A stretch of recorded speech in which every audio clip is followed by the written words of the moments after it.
نبی کریم صلی اللہ علیہ وسلم نے فرمایا کہ آدمی سب سے پہلے اپنے بچے کو تحفہ نام کا دیتا ہے، لہٰذا اچھے نام رکھا کرو۔ پھر دوسرے مقام پر آقا علیہ السلام نے فرمایا قیامت کے دن تم اپنی اور اپنے آبا کے نام کے ساتھ پکارے جاؤ گے، لہٰذا اچھے نام رکھو۔ اچھے نام رکھنے کی تاکید کی گئی کہ جب بچے کی ولادت ہو تو 7ویں دن یا اس سے پہلے بھی نام رکھا جا سکتا ہے، تو اچھا نام رکھیں۔ اب اچھے نام کون سے ہیں؟ وہ جن کا ذکر قرآن پاک میں ہوا، انبیاء کا، اور اسی طریقے سے اولیاء کا، اور پھر صحابہ کرام کے نام اچھے نام ہیں، اللہ کے نیک بندے اولیاء ان کے نام اچھے ہیں، تو ان کے نام پر نام رکھنا یہ سنت ہے اور باعث ثواب ہے۔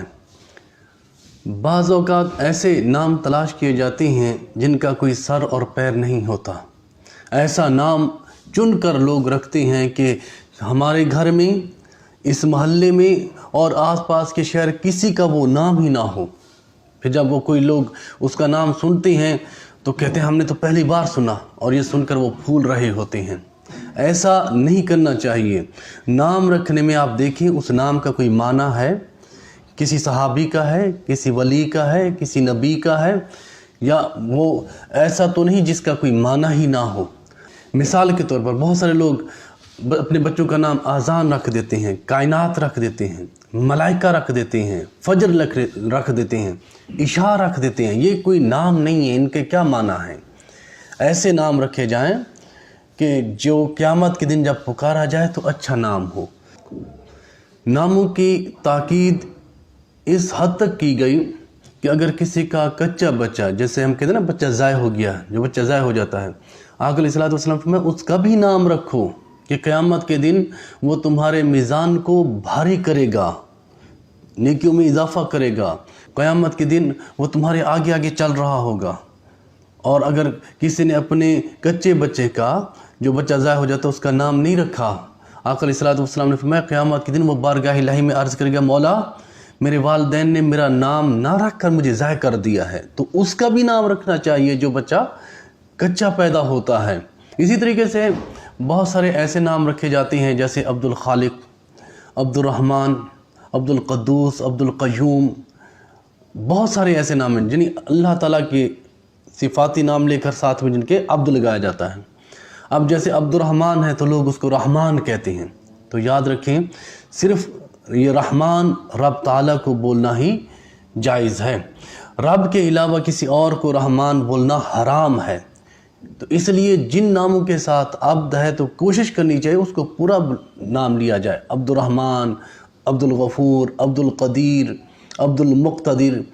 کچھ نام ایسے ہیں کہ جن کو اگر عبد سے ہٹا کر بولا جائے تو وہ اس میں انسان گناہ گار ہو جاتا ہے، کچھ ایسے ہیں جن کو اگر عبد ہٹا کر بولا جائے گا تو برا ہوگا، اور کچھ ایسے ہیں جو کفر کی سرحد تک پہنچا دیتے ہیں۔ اس لیے جب عبد والے نام آئیں جن کے ساتھ عبد لگا ہو ان کو پورا بولا جائے، عبد الرحمن، عبد الغفور، عبد القدیر، عبد القادر، ان کو پورا بولا جائے تاکہ نام وہ جو خوبصورتی ہے وہ برقرار رہے، بگاڑا نہ جائے، اس کی تصغیر نہ کی جائے، صرف اللہ کی صفت، اللہ کا جو نام ہے اس کو لے کر نہ بلایا جائے، کیونکہ کچھ نام صرف اللہ تعالیٰ کو ہی بولے جا سکتے ہیں، اللہ کے علاوہ کسی اور کو نہیں بولے جا سکتے۔ اسی طریقے سے صاحب بہار شریعت مولانا محمد امجد علی اعظمی رحمۃ اللہ علیہ فرماتے ہیں کہ طٰہٰ اور یاسین بھی نام رکھنا منع ہے۔ اس کی وجہ یہ ہے کہ یہ قرآنی مقطعات میں سے ہیں اور ان کے معنی معلوم نہیں ہیں۔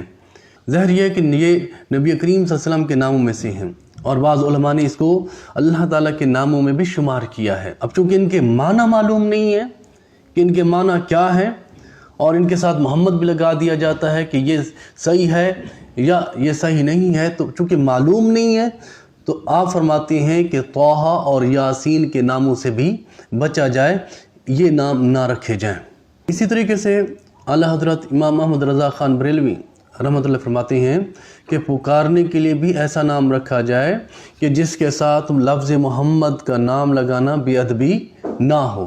مثال کے طور پر آپ نے کہا کسی کا نام جو ہے قلب علی ہے، کسی کا نام جو ہے قلب حسین ہے، کسی کا نام غلام حسن ہے، غلام حسین ہے، غلام علی ہے، قربان حسین ہے، فدا حسین ہے۔ اس طرح کے ناموں کے ساتھ شروع میں لفظ محمد لگانا آپ نے فرمایا بے ادبی ہے۔ تو ان ناموں کے ساتھ محمد کا لفظ نہ جوڑا جائے تاکہ بے ادبی نہ ہو۔ اب سوال اٹھتا ہے نام پھر کون سا ہونا چاہیے، کیسا ہونا چاہیے؟ تو احادیث مبارکہ میں اللہ تبارک و تعالیٰ نے جن ناموں کو پسند کیا وہ عبداللہ ہے، وہ عبد الرحمن ہے۔ اللہ تعالیٰ نے ان ناموں کو بہت پسند کیا ہے۔ اسی طریقے سے اللہ تبارک و تعالیٰ نے اپنے نبی کے نام کو پسند کیا ہے۔ آقا علیہ الصلوۃ والسلام نے فرمایا جس نے میرے نام کی برکت حاصل کرنے کے لیے میرے نام پر اپنا نام رکھا تو قیامت تک اس پر برکتیں نازل ہوتی رہیں گی۔ ایک حدیث میں آتا اللہ تعالیٰ دو لوگوں سے فرمائے گا جاؤ جنت میں داخل ہو جاؤ۔ وہ عرض کریں گے مولا کس عمل پر ہم جنت میں جائیں؟ اللہ تعالیٰ فرمائے گا تم نے میرے محبوب کے نام پر اپنا نام رکھا ہے، محمد احمد رکھا ہے، اور جس کا نام محمد اور احمد ہوگا میں اسے جنت میں داخل فرما دوں گا۔ اتنی برکتیں اور فضیلتیں، بے شمار فضیلتیں ہیں محمد نام رکھنے کی۔ لیکن یہاں پر یہ خیال رکھا جائے کہ محمد نام کی بے ادبی بھی نہ ہو، اس لیے اب اس کو کیسے ہم محمد نام کی برکتیں بھی مل جائیں اور بے ادبی سے بھی بچ جائیں۔ اس کے لیے فقہا نے لکھا کہ عقیقے کے دن عقیقے کا نام محمد رکھ دیا جائے، یعنی اصلی نام محمد رکھ دیا جائے، اور بلانے کے لیے دوسرے نام رکھ دیے جائیں۔ خالد ہے، عثمان ہے، طاہر ہے، ابو بکر ہے، علی ہے، تو ان کے ساتھ جب محمد جڑ جائے گا یا یہ بلانے کے لیے یہ نام استعمال ہو جائیں کہ اصلی نام محمد ہے۔ تو اس طرح ہمارے معاشرے میں ہوتا ہے کہ ایک شخص کے کئی نام ہوتے ہیں، اور اسی طریقے سے نام کے ساتھ جب ہم محمد علی لگا دیں گے، محمد ابو بکر لگا دیں گے، محمد عثمان لگا دیں گے، تو اس نام کی برکتیں، محمد کے نام کی برکتیں وہ اس شخص کو ملیں گی۔ پھر یہاں پر بھی ایک اہم بات بتاتا چلوں کہ نام کی تاثیر ہوتی ہے، نام کا اثر ہوتا ہے، یہ احادیث سے ثابت ہے۔ نیک ناموں کا اثر بھی ہوتا ہے، برے ناموں کا اثر بھی ہوتا ہے، اس لیے ایسے نام رکھے جائیں جن کے معنی اچھے ہوں تاکہ نام کی برکت مل سکے۔ ایک شخص آیا آقا علیہ السلام کے پاس جس کا نام تھا حزن، تو آپ نے اس کا نام تبدیل کیا کہ حزن کے معنی ہے سخت زمین۔ آپ نے اس کا نام تبدیل کیا اور فرمایا کہ تمہارا نام سہل ہے، یعنی آسان، ہموار زمین، آسان۔ تو اس نے اپنا نام نہیں بدلا۔ اس کے بعد حضرت سعید کہتے ہیں ہمارے خاندان میں اس کے بعد جب تک میں زندہ رہا میں دیکھتا رہا کہ ہمارے خاندان میں سختی ہی سختی رہی۔ تو نام آسان رکھیں، نام بامعنی رکھیں، اچھے نام رکھیں۔ تو اس لیے ہمیں چاہیے کہ نام اچھے رکھیں اور کوشش کریں انبیاء کے ناموں میں سے نام لیں، صحابہ کے ناموں میں سے نام لیں، اولیاء کے ناموں میں سے نام لیں، صحابیات کے ناموں میں سے نام لیں۔ ایسے نام رکھنے کی ضرورت نہیں ہے، نہ یہ سوچنا کہ اس کا نام ہے تو میرے بچے کا نام کیوں نہ ہو، اس کی بیٹی کا نام ہے تو میری بیٹی کا نام ایسا کیوں ہونا چاہیے۔ کوئی فرق نہیں پڑتا اس سے، وہ اس کا ہے، اس کا نام ہے، تمہارا بچہ تمہارا نام ہے، تو اس سے کوئی فرق نہیں پڑتا۔ اب دیکھیں حضرت فاطمہ الزہرا رضی اللہ تعالیٰ عنہ کی بیٹی کا نام زینب تھا اور آپ کی بہن کا نام بھی زینب تھا، تو آپ نے اپنی بہن کا نام رکھا۔ تو اس میں آپ نے ایسا نہیں کیا کہ تلاش کیا کہ کون سا نام ڈھونڈا جائے، کہیں ایسا نام لایا جائے جو پہلی دفعہ لوگ سنیں اور حیران ہو جائیں۔ لوگوں کو حیران مت کریں، لوگوں سے واہ واہ مت لیں، وہ نام رکھیں جو اللہ اور اس کے رسول کو پسند ہے۔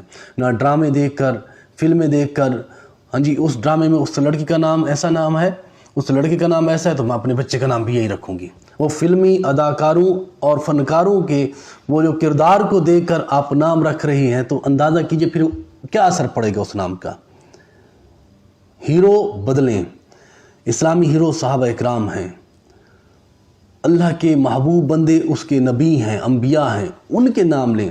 کسی ایکٹر کے، کسی فلم اور ڈرامے میں کام کرنے والے مرد عورتوں کو دیکھ کر اور ان کے کردار سے آپ متاثر ہو کر کہ ہاں یہ نام رکھ لیا جائے، یہ سوچ غلط ہے۔ آپ اللہ اور اس کے رسول کی تعلیمات کے مطابق نام رکھیں۔